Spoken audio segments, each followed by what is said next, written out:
Welcome to episode number 75 of Unbuckling the Bible Belt podcast. It's me, Joe Kindick. CS Screwis has got college stuff going on, so he couldn't really get with us. But we got a pretty good episode tonight. We talk with Travis Meyer about the Middle East and how religion affects our foreign policy and a lot of the conflicts going on therein. Kate, the Bluegrass Skeptic, has a nice little segment on political atheism, and she does her magic as well. So without any further ado, let's jump into this shit. Love ya.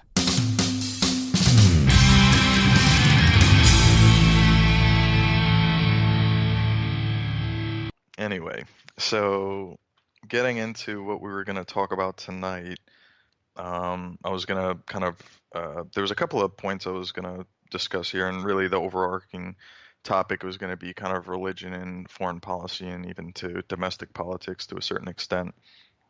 I'm kind of thinking of what like a good leaping off point was going to be.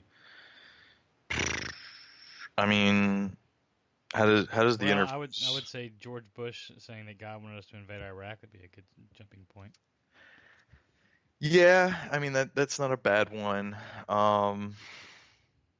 So, I mean, some of the things I was reading on today was kind of interesting, and it was points I was going to raise later. But I mean, in the context of what's going on in the Near East with ISIS and Al Qaeda and Mosul and that battle being kind of big in the headlines today, I kind of wanted to go back about 15 years to how kind of all this started in the first place. What got ISIS to the forefront, the Islamic Caliphate, that whole concept of, and it being a big part of their name, the religion of Islam and all that. And I was reading today bin Laden's letter to the American nation, which he penned in the later portion of 2002. Not a lot of people gave it a lot of credence or even read it. Not a lot of people even know, what Al Qaeda's beef has been with us or what ISIS's beef or kind of how they originated. And it's very interesting, to kind of turn the map around and look at things from their perspective. So when I was reading through it, I kind of, and this is in general when you look at any Islamic terrorist organization today, they basically have three big overarching goals that they have. One of them is the establishment of a Wahhabist Islamic State, basically a caliphate, a reunification of the Islamic world within the Near East and North Africa, kind of like a reestablishment of the Ottoman Empire. In their opinion, since basically the fall of the Ottoman Empire towards the end of World War I, that whole region has been disenfranchised through Western colonialization, and after post-colonialization, repressive autocratic regimes that have basically held sway over the natural resources there, being propped up by Western governments. So they hate that. They call it, bin Laden calls it out exclusively in that letter. And the higher-minded ideologues of groups like ISIS or Al Qaeda will often point to the Picot-Sykes Agreement, which for those folks who don't know what it was, basically towards the end of 1916, when kind of the Western powers realized that the Ottoman Empire was going to collapse, within the next year or so, Britain, France, and Russia got to talking about, who was going to stake out what claims in that area. And so Britain ended up with, the Sinai going all the way up to, I think, parts of Lebanon and Syria. I think France actually had Lebanon and parts of northern Syria. And then the British also got the eastern portions of Iraq that were in the Persian Gulf. And the Russians had the Caucasus and I think parts of Armenia, whereas the French got kind of that northern Mediterranean area that included Turkey. And so, not only in 1917 Ottoman Empire collapsed and it kind of got divvied up, but you also had the overthrow of Tsar Nicholas II, which was interesting because when the Workers' Rebellion, kind of stormed the palace or whatever the capital of Russia was back then, it was almost like the WikiLeaks of 100 years ago, where they found copies of this agreement and they kind of aired it to the world and they said, look what these these oligarchs we're talking about. And so the Near East has been very skeptical and very, they've held that grudge for a long time. So one of the things that Al Qaeda definitely calls out is, the monopolization of the resources of that area, and basically the West's propping up of these authoritarian regimes, particularly in countries like Saudi Arabia, which is, the home of bin Laden. He's a Saudi national. His family is originally descendant from Yemen. And this is a guy who had a fair amount of education prior to going off and being a logistics officer in the Russo-Afghan War. And that's really when he started the foundation of what went on to become Al Qaeda, because he aggregated resources and fighters for the cause against the Russians. And yeah, the Mujahideen, that's right. Part of that was through funding and training from the U.S. through the Pakistani ISI, and providing them with surface-to-air missiles that basically helped them cripple the air power of the Russians. Yeah, because the Hind's a bad motherfucker. It is. Yeah, the Hind is definitely one thing I would not want to go up against on the battlefield. That's for sure. Hell no, it's a tank. Yeah, it definitely is. So, we trained them. We gave them a good amount of training, not just in how to fire surface-to-air missiles, but also on intelligence gathering, on how to effectively do a lot of things on the ground. But after the Afghan-Russo War came to an end, he utilized his network almost to make kind of what he wanted to make international kind of quick reaction force to the greater Near East and to North Africa, and have this force that could basically expel outsiders, anybody interfering in the Middle East. It was right around that time that Saddam Hussein invited Kuwait, and the Saudi Arabian royalty was kind of shaking in their boots a little bit, because if you look at the map, Kuwait's not too far from Saudi Arabia. In fact, they share a border. And bin Laden had pledged his support. He said, look, he had relations with the Saudi family for a very long time. His father was owned a yacht leasing company who dealt exclusively with the royal family. So, these guys were on good terms. They knew each other. And when he offered to come back to Saudi Arabia with the Mujahideen and help defend them against, Saddam, who could have potentially went south into Saudi Arabia, they said, no, that's okay. We got this offer from the Americans here. And that was, for him, that was kind of the straw that broke the camel's back, I guess you could say. He had problems with a lot of the Western powers at the time. He dealt with the Americans. We gave him training. But he was not very happy with our support of Israel. He was not very happy with, kind of how the governments of a lot of countries in the Near East, not just the monarchies, but even some of the leaders like the ones in Egypt and the more secular states, which, Egypt, not very secular, but it's secular relative to the rest of that area. So when you look at his letter, those are really the three things that he's very upset about, and that's kind of what launched him onto this cause for international jihad. It was the reunification of the Near East and North Africa into another caliphate or a centralized Islamic power, kind of reminiscent of what the Ottoman Empire was. He wanted the West to cease interfering in the affairs of the Arab world. And then he wanted, of course, like every other jihadic organization, wants the end of Israel, to which, he also does not like Western powers giving them credence.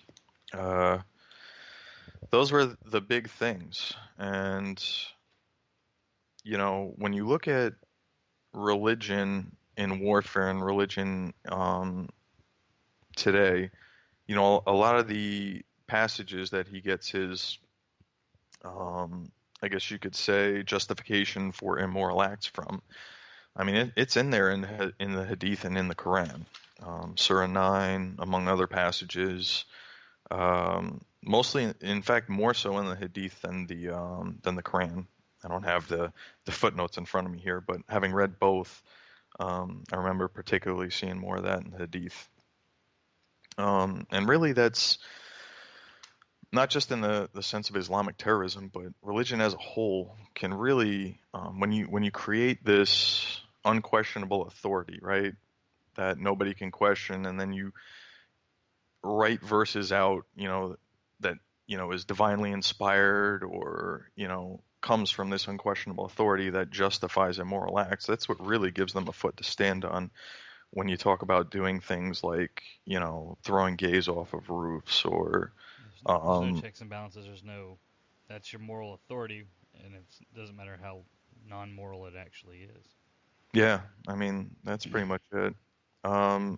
When you see, and I mean, it's not just on the Islamic side either. If you go to, Central Africa and you look at groups like the Lord's Resistance Army, that was big in the news in 2012 when, everybody was freaking out about Coney, who's still out there, by the way. Everybody kind of forgot about that guy, but yeah, he's still out there beating around the bush doing fucked up shit. But that was so 3 years ago, 4 years ago. That was so 3 years ago, yeah. I mean, ISIS is so in right now, Yeah, ISIS is the new black.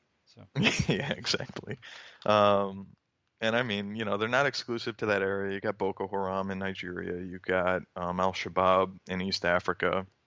So sub-Saharan, that stuff is definitely active still. And even in, a lot of the people who will get up and defend Islam will point to areas like Indonesia, for example, or as these meccas and hubs for a more kind of peaceful version of Islam, and that's not necessarily the case either. If you look at Asa, I think I'm pronouncing that right. It's one of the northern islands in that little segment of Indonesia.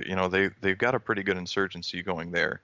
Even in the Philippines, in the southeast, you've got Abu Sayyaf.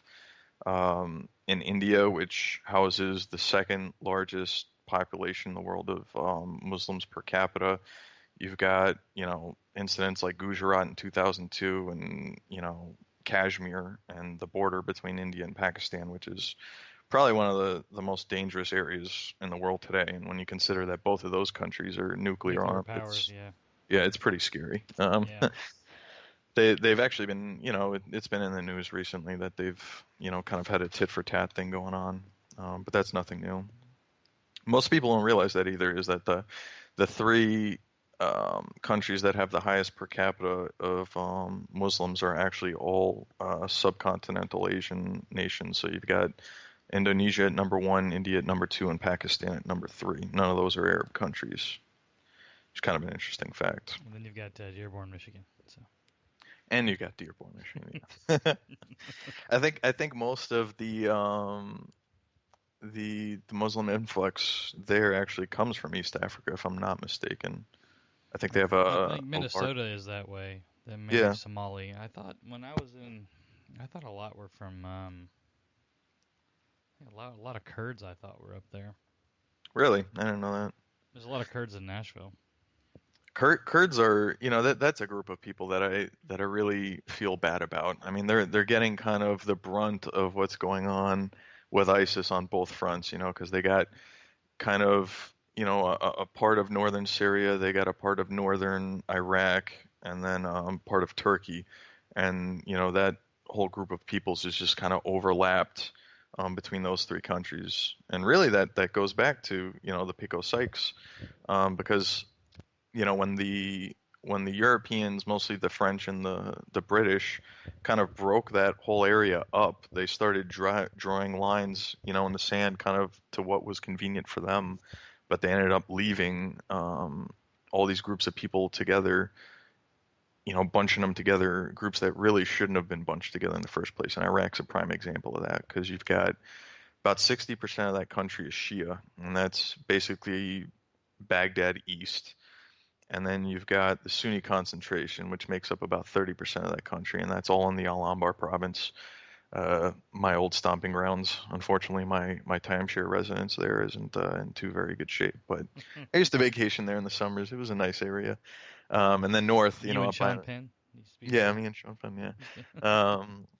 That's primarily where I did my deployments, was Al-Anbar, Fallujah, Haditha, a couple of other places out there. Well, that was a big issue I had. Sorry, not to interrupt, but No, go ahead. the way because Saddam, I think Saddam was a Shia, but he was basically secular, and he kind of just kept all that shit on the DL. It's like, you know what, you can believe what you want to believe, but you start any shit, I'm gonna fuck you guys up.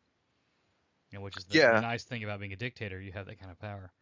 yeah, no, that's very true. He was actually a Sunni. He was a Oh, he Ba'athist, and was so okay. that's why places like Fallujah and the province was such a hotbed early on, was because those were all the disenfranchised Ba'athist party guys. And when you had Prime Minister Maliki come in, who was a big he was a big leader in the Shia population. So after we left, and that was one of the things that gave rise to ISIS, was you had, we worked in '07 was a big turning point year, fighting against Al Qaeda in Iraq, or AQI, because we basically had turned the Sunni population, which was the supporting base for Al Qaeda in Iraq. We turned them against AQI. That was called the Sunni uprising, the Sunni awakening, or the Sons of Iraq movement. Basically, all the Sunni tribes, not the tribes. For lack of a better term, the tribes basically gave up their support for Al Qaeda. They kind of had gotten sick of them and sick of the sectarian violence, and AQI kind of met its demise at that point. It had lost their number one guy, Abu al-Zarqawi, who had pledged fealty to bin Laden, because that movement really had started, after the fall of the Baathists, and it kind of started as like a Sunni Baathist. Forgot the name of that. I guess you could call them the Baathist loyalists, prior to AQI. But even though he had pledged loyalty to bin Laden, he maintained a fair sense of autonomy. And that was really where you first saw the break in ideology from what Al Qaeda had done to what AQI was doing. Now, keep in mind that AQI kind of is the predecessor or the precursor to what ended up becoming ISIS or ISIL, or whatever you want to call them, Daesh. Yeah. So their leader today, the leader of IS, al-Baghdadi, kind of followed in the footsteps of what Zarqawi was doing, whereas Zawahiri, who is the new leader of Al-Qaeda, is still kind of doing what bin Laden's vision was. And when you talk about the diverging viewpoints here, what bin Laden was focused on was what they referred to as the far enemy. And so he was talking about going after the West, going after America, going after Britain, going after France, whereas Zarqawi wanted to fight what they called the near enemy, which was, the minorities of Islam, Shia, the Yazidi, the Sufi Islam, and then also the authoritarian regimes and the monarchies that they saw as puppets. Now, bin Laden's vision was, you bog down America, you keep bombing them in these isolated attacks, you get them to fight wars in the Middle East, and it's kind of a war of attrition thing. And eventually the U.S. population will just get sick of it.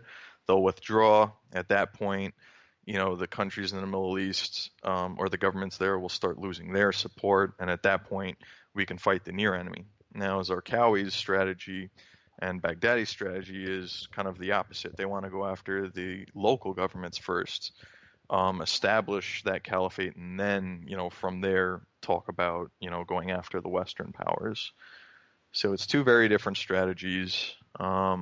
Al-Qaeda is kind of playing the long game, whereas ISIS is playing the fast, right now game. And they're trying to take on, people closer to home for them.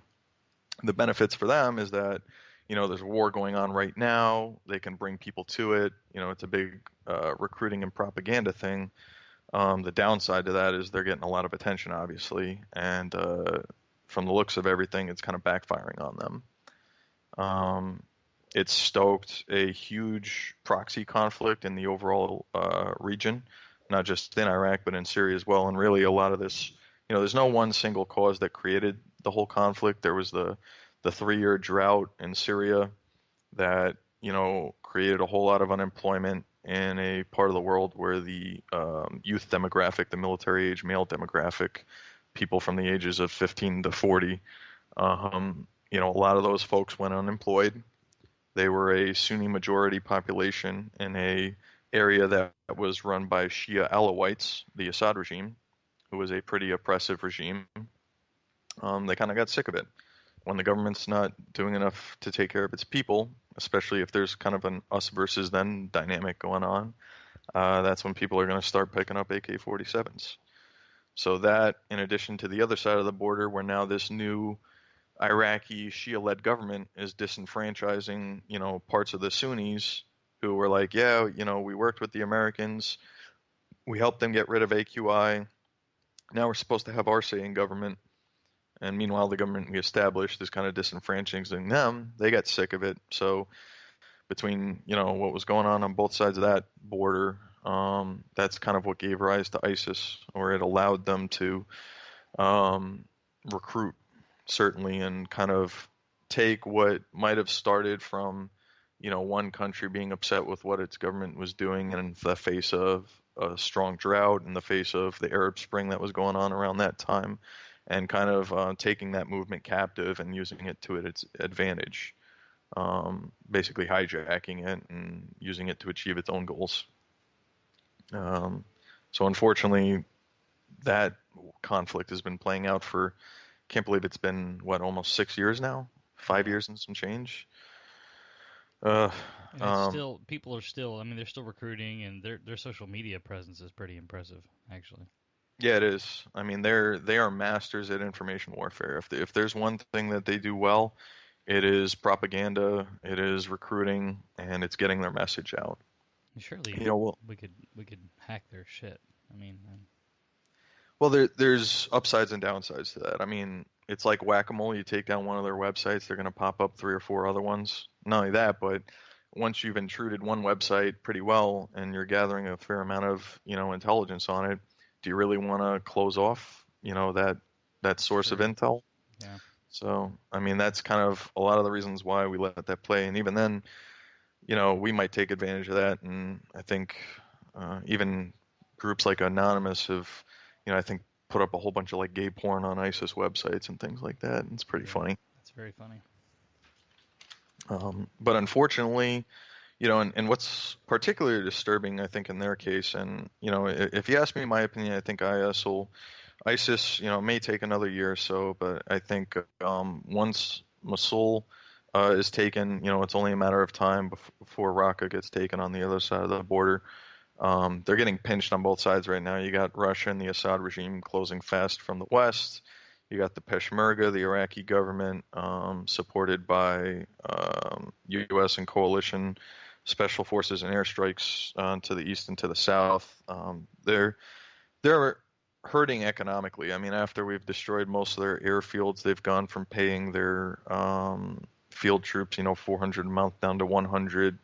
You got people within their biggest cities kind of rising up against them in the midst of these offensives. I think in a matter of a year or so, these guys will be done. The problem is, as it always has been, the ideology. That shit is contagious. And once you've created, or you've taken that genie out of the bottle and you've shown people that, hey, this is acceptable, particularly when you have, countries like Saudi Arabia taking advantage of groups like this. And this goes back to the whole Sunni Shia thing, because it is kind of a proxy conflict between Saudi Arabia and Iran. Iran being kind of the big Shia superpower. Now, Shias, by and large, around the globe don't make up a huge percent of the Muslim population. I want to say they only account for about 10%. And the vast majority of that is found in Iran, Iraq on the eastern portion, and in the western part of Afghanistan. And then you get a couple of other pockets like Lebanon, the Assad regime in Syria, the Alawite minority that's there, a few other places here and there. But really it's Iran.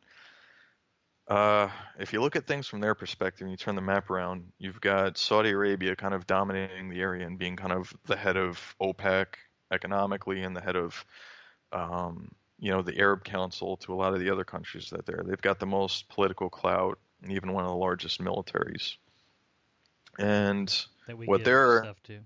yeah, oh yeah, and we give stuff to them, and we've got a long history of shitting on Iran going all the way back to 1953 when we overthrew their government. We shot down an airliner of theirs in the 80s that killed 290 people. We have invaded both of their neighboring countries. We've kept a carrier strike group parked off of their coastline for the better parts of 2 decades.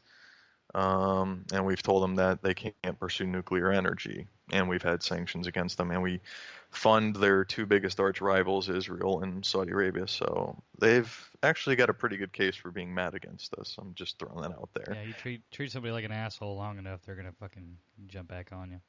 Yeah, like a lot of people in the country talk shit about how we treat Iran, and I just look at kind of the history between our 2 countries over the last 6 or 7 decades, and I just think if the shoe were on the other foot, we really wouldn't stand for this shit either.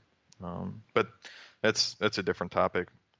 But looking at things from their perspective, they're obviously very worried about not just ISIS. I mean, Saudi Arabia, maybe not even necessarily the government, although that's questionable, but certainly a lot of the hardliner Wahhabi sects of Sunni Islam come out of that area. And that's what's directly funding, groups like Al-Qaeda, groups like ISIS. I mean, they get their money from somewhere. And if you look at, what ideology they follow and who their supporters are, that's basically where it's coming from. The hardest line of Sunni Islam comes out of the Arabian Peninsula. I mean, that's where it's born. That's where it lives. Yemen, is another place that Iran's worried about with the Shia Houthis, fighting a proxy war against Syria. I mean, it has the potential to spill over to a lot of places, and I'm not one of the people that thinks it's going to be World War III. Some people that do, will point at cases like World War I, where you had small countries that never, nobody really gave a shit about fighting against each other, the Serbs. But the fact that the superpowers were allied with those smaller countries is what drew everybody in. Right. I don't think that's what will actually happen. Putin can talk a tough game. So does America. Well, Putin's a fucking psychopath. I mean, he's a hard. Well, I mean, I wouldn't go so far as to call by him American standards. He's a Russian hardliner, and by American standards, that's crazy. I mean, yes, he's extremely pro-Russia to the point where like like Stalingrad kind of shit. You go out with the bullets, you go out with the gun. When he gets shot, you take he jerks off to that kind of stuff. Well, again, I mean, one to always look at things from their perspective.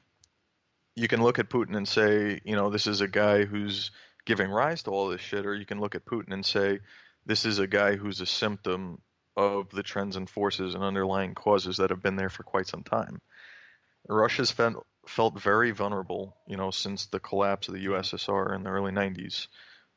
NATO made agreements with them saying that, we weren't going to move any farther east. And what did we do since then? We moved NATO from East Germany all the way up to, Ukraine was looking at becoming they had applied for a NATO membership. They were becoming very Western friendly. And had Ukraine joined NATO, that would have put the borders of NATO within 300 miles of Moscow. And, that's pretty close to their back door. Oh, yeah. Same thing with the Baltic countries, Poland, Latvia, Lithuania. And these are places that were putting missile defense systems that basically make their nuclear capabilities or their ballistic missile capabilities less effective than ours.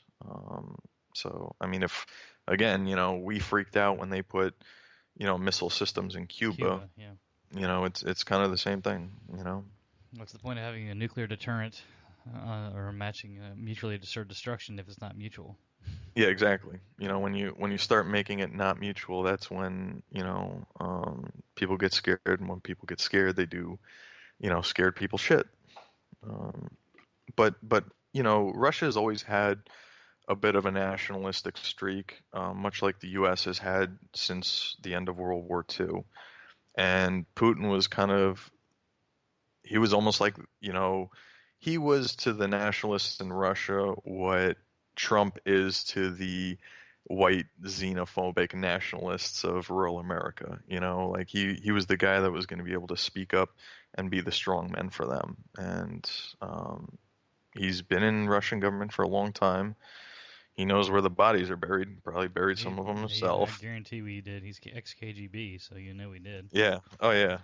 Even when Medvedev was the president, he was the prime minister. He was running the show. He was totally running the show. Yeah. He owns Lukoil. He owns Gazprom. He's a fucking badass. I mean, I think he's. It's hard to find somebody with more economic and political power in the world than Vladimir Putin. And he's like a 7th Dan in judo also, so he's a tough son bitch. Oh yeah. But some of that's a show too. They hide these little artifacts in the water, and he goes out swimming, and he's like, "Oh look, I found these ancient sculptures," and he goes around riding on fucking horses with no shirt on, and it's funny, but it's a good image projection if that's the thing you're going for. But I think they're going to end up, as they step up to the global stage and they start doing things like, indiscriminately dropping bombs in highly crowded neighborhoods of Aleppo. Yeah, that's our thing. They can't do that. Yeah, they can't do that. No, we're the ones that bomb innocent people. That's our job. That's our job, dude. But they've had their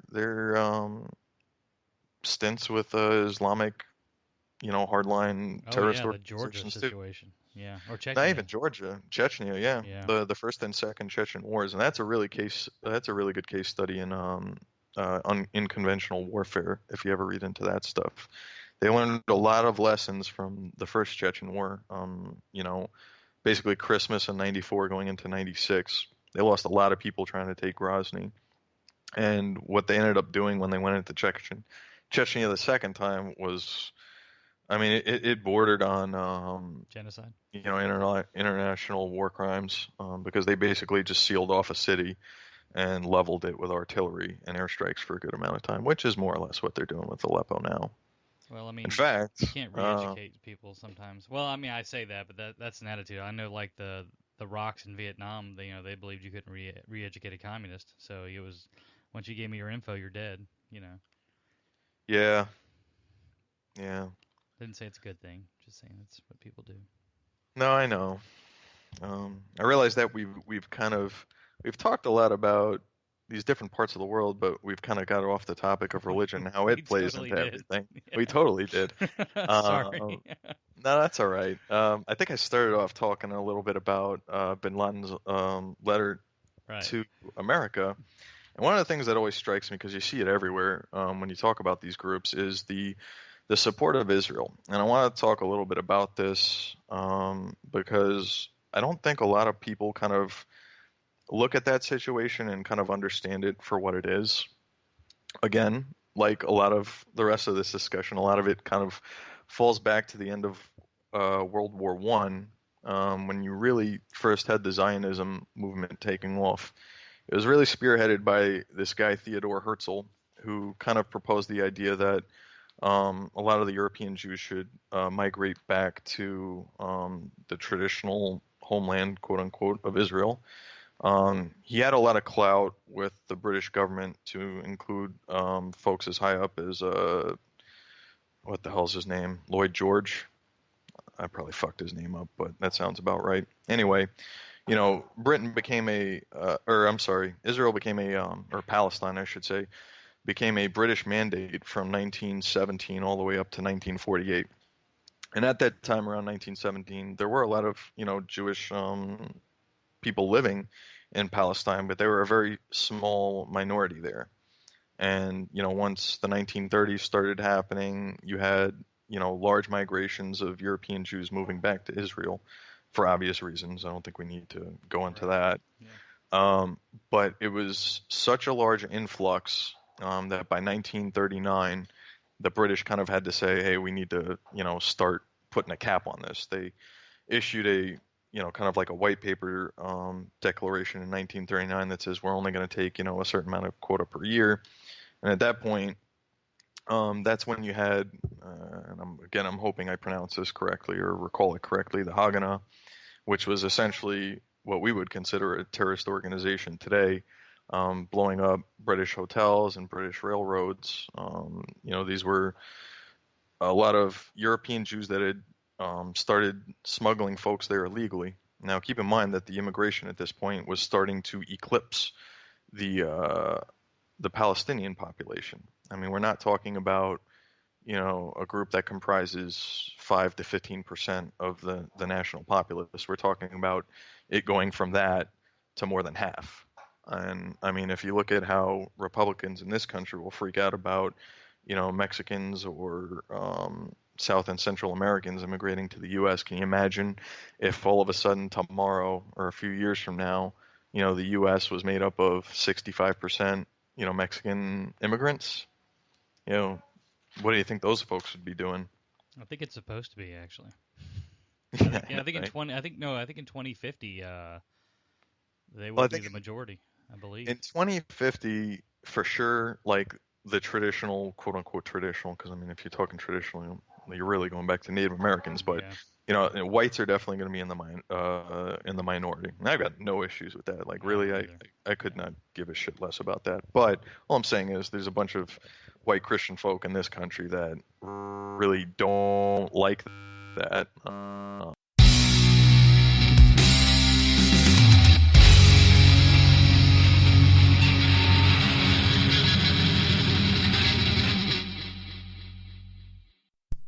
Good morning, everyone. It's Kate, the Bluegrass Skeptic. Hope you're enjoying tonight's episode of UTBB Podcast.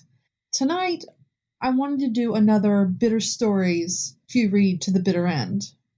But in light of all of the political nonsense going on with the election season, instead, I wanted to do the reality that Americans don't want to face until the bitter end.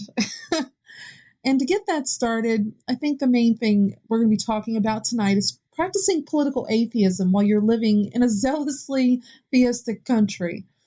It seems like over the last decade, at least to me anyway, we've had more things to be afraid of. Between the advent of engineered disease, surreptitious attacks of mind-boggling computer viruses that could, potentially bring down our entire banking system globally, it would seem we need to look at everything we encounter with a fearful eye. Just imagine. It seems like lately, even hidden within the plastic liner of that Doritos bag you got next to you, lies a potentially fatal flake of packaging ink that could find its way into your brain and start making you eat the brains of your children or something. Now, I know I'm just being sarcastic, but I'm sure you're following my drift here.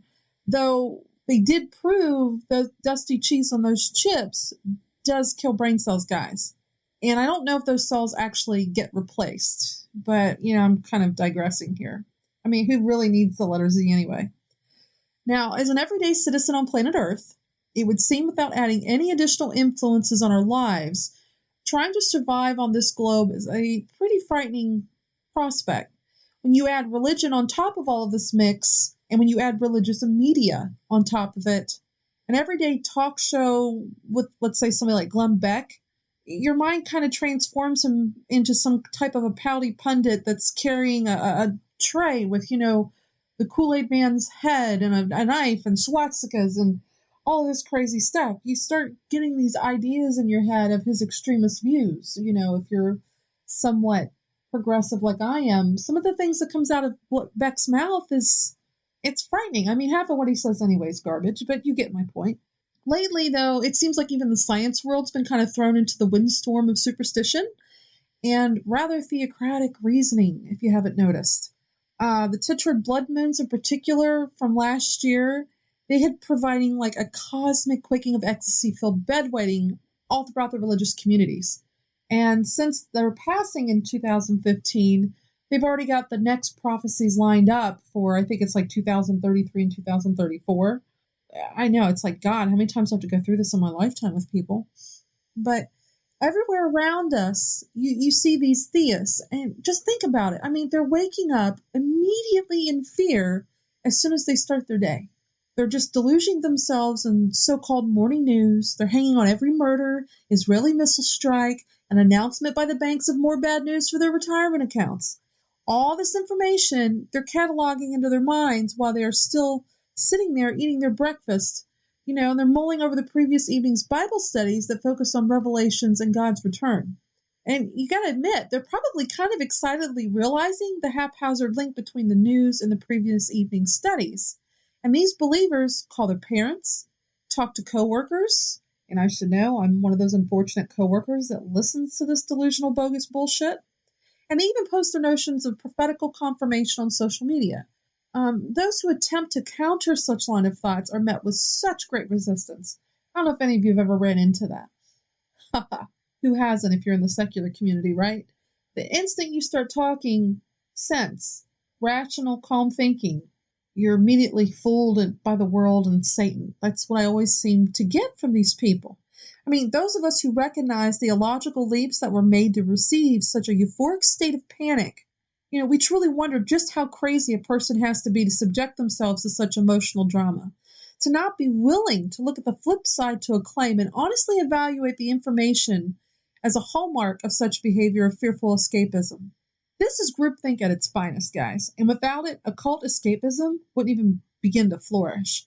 Now, if you're not aware of what groupthink is, it's a psychological term that it basically describes a desire so deep for uniformity in views and environment that often irrational decision-making and illogical conclusions are welcome in order to attain cohesiveness. Now, by doing so, the group will alienate and suppress anyone who dissents and discourage independent thinking, which of course results in an inflated sense of impervious confirmation. George Orwell's novel 1984 highlights this type of phenomenon throughout. And needless to say, in an age of astounding communication-based technology, it doesn't take much for someone to find a hive to be a drone in, even unknowingly. This makes escapism a very effective tool for not just the theistic organizations, but political as well, to take advantage of vulnerable citizens, turning them away from important issues to distract them with others that have inconsequential importance. The New World Order and Illuminati conspirators, for example, they're very effective demonstrations of political escapism. Instead of facing the true propagators of failed policy and slumping economy, the government entities throughout the world have soaked their populations in the idea of hobnobbing billionaires that are plotting to overthrow all the world's governments by simply purchasing elections and favorable legislation, a coup upon the very freedom of man. Now, all the while they're doing this, overwhelming the emotions of the citizens, these governments are in reality the enablers of any correct behaviors within the walls of legislation, but yet they have successfully distracted their peers and placed a scapegoat out in the yard for slaughter. And that's something that's really key here. You can see this occurring within the ranks of religious entities as well. End-time scenarios come and go, but the signs of the advent of such an event seem to thrive and multiply every week. How else can these religious salesmen keep the tithing and support rolling in for their social and political aspirations when these prophecy dates come and go? They've learned to no longer offer actual dates, but instead use the same distractions of government propaganda and apply it to their own timelines, giving the illusion of perfectly synced events that have been predicted to occur before the arrival of end times. How fucking convenient is that? The signs are always on the timetable before the event, never at the time of the occurrence. Everything's a sign at this point. Blood moons and their subsequent timing coincides with the Jewish holy calendar. So you can imagine how much hype surrounds this. The ever fear-inspiring Reverend Haid even explained to his million of television show audience members that in each of these blood moons, and this is a quote, you have something that begins in tragedy and ends in triumph. For instance, and this is the time frame I'm telling you about, he says, for instance, in 1948, Israel was reborn as a nation, and after 2,000 years, God supernaturally brought them from 66 nations, and a nation was born in a day. That again was a supernatural something that happened following the tragedy of the Holocaust. In 1967, Israel won the Six-Day War and recaptured Jerusalem. For the first time in 2,000 years, Jerusalem and the state of Israel were together again. Folks, this type of loose connection between science and coincidental history sent his followers and many of the other sects into a frenzy, a rare celestial event conveniently coupled with past history. Now, if only these fanatical worshippers of the divine would bother to understand the ridiculous logic here. Every year, there are eclipses, passing of asteroids, and other very rare cosmic phenomena. And every year, there are significant tragedies and successes in the world. But this event is special, they say. This is a predicted event in our holy text, they say. Why can't you see what we see? This is something, your Aunt Martha is like typing this in all caps on her Facebook right now. Why can't you see what she sees? The short answer to this, and this is what you need to tell Aunt Martha, you're desperate for the answers you want to hear so you don't have to face reality. The longer answer, it's just a grown-up escapist fantasy. And if you don't know what that is, then you best look it up. And if you are realizing that, yes, you are suffering from this escapist fantasy, you need to get to a psychologist because you're subconsciously wishing you could just get the fuck out of this life anyway and live forever in heaven and see all the evil get what it has coming to it. I'm sorry, but good luck with that. My personal favorite, though, like I had said earlier, on the conspiracy list would be the NWO, New World Order. The Illuminati. Cue the spooky Da Vinci Code soundtrack here. This is a widely popular conspiracy involving the world banks and elitists taking over the world and reducing the human population to a manageable level so that resources do not run out. One world government, one world money, one world religion, and of course, as a gentleman explained to me one night, it is Lucifer himself running the NWO. Dum, dum, dum. Ass. Can you imagine living in this type of mindset? In a world so grand, full of imagination and possibilities, we have citizens who think that Satan is wearing a three-piece suit in all his Red Seal glory, striding around the business table of an elite penthouse office somewhere in Trump Tower, saying to his attending board members, let's purposely package hot dog buns as a package of 8, and the wieners in packages of 10. We will make the consumers have to buy more to even it out, and thus expose them more to our poisonous chemicals and addict their kids to our food with complete trust. Then we can link the uptick of bread consumption by Israel's younger population as a sign that they have truly forgotten their identity with Yahweh. Our celestial battle will begin when there is no longer enough fuel left in the earth's crust to help fuel our cargo ships and the shipments of hot dogs to the Jews. Can we not have to apply rocket science as to why there's a disparity in the packaging number of buns versus wieners? Not everyone puts their dogs in a bun. Some of us like to eat them sliced up in perfectly measured quarter-inch circles to dip willy-nilly in our sauces of choice. Some of us like to cut them into quarters, stab a stick pretzel through them, and pass them off as hors d'oeuvres at our little Mary Kay parties. Some of us like macaroni and wieners, and we all know that when you grill a 10-pack of wieners, at least one of them ends up on the ground, thoroughly caked in dirt, and another gets overcooked and too tough. To think that when I was a believer, just knowing I could be left behind and have my head chopped off for premium martyrdom access to heavenly rewards was frightening enough. Now I have to be afraid of prepackaged food too? No. I refuse to be afraid of processed foods. Maybe the ingredients of such food, but not how it's packaged, for fuck's sake. What was the point of this little rant about hot dogs, I'm sure you're wondering. Well, the conspiracy behind hot dogs is the same as other far-reaching ridiculousness, and the reality is that while conspiracy people have their heart in the right place, there are great things wrong with the world, and there are people taking advantage of other people, but not the hot dog situation. The blame they lay is pointing to an outside evil when, in fact, they need to look inward and accept that their fellow man has problems that they are not willing to help rectify. To escape the greater responsibility of setting forth a higher level of accountability, it's a difficult task. And I'm sorry, many of us, we don't want to get our hands dirty in that process because oftentimes the sorters are just as guilty as the mess makers. It is frustrating to watch escapists sit on the sidelines, bemoaning the fate of the world like salivating angels of Christ, wanting to slaughter the sinners, even if just in private thought. It is even more frustrating when my fellow secularists have the same mindset as well, just minus the Beelzebub. I would suggest that the entire concept of the Illuminati was created by the official Jewish, Christian, and Muslim religious establishments, and the officials of the media and their economic allies, to distract people from the fact that there are no other institutions on the face of this planet who do more to pervert and turn upside down supposed revealed truth than they do.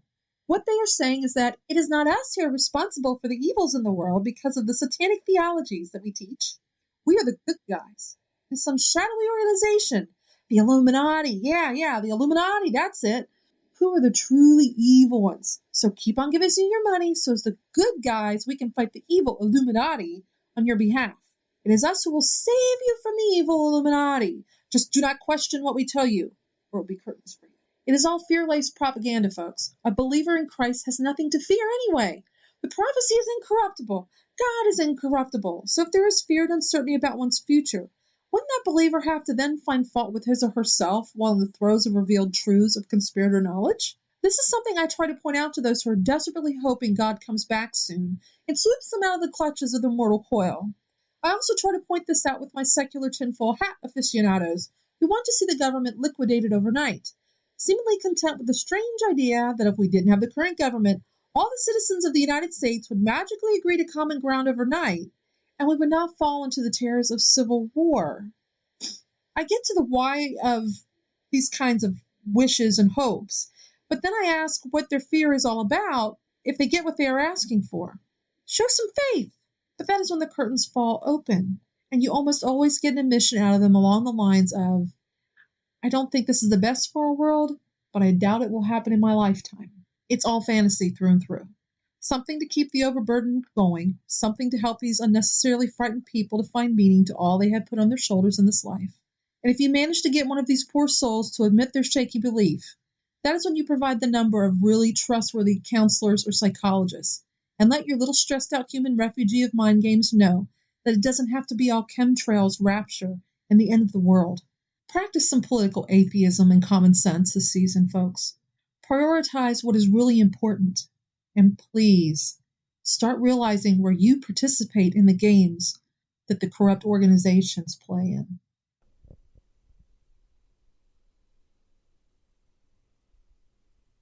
I'd like to thank you guys for joining us.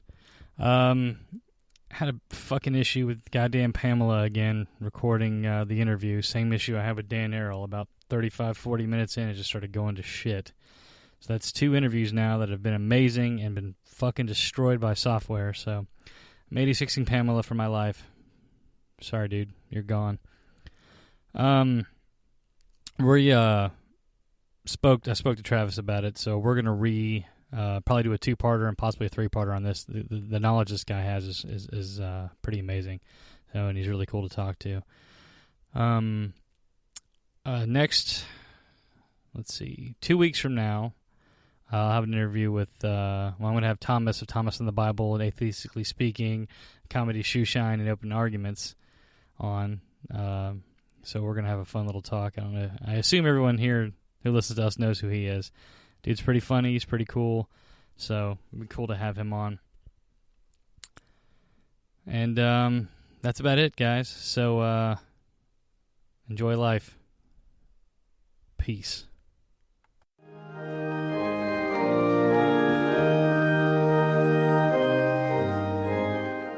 Now please bow your heads for the new atheist prayer.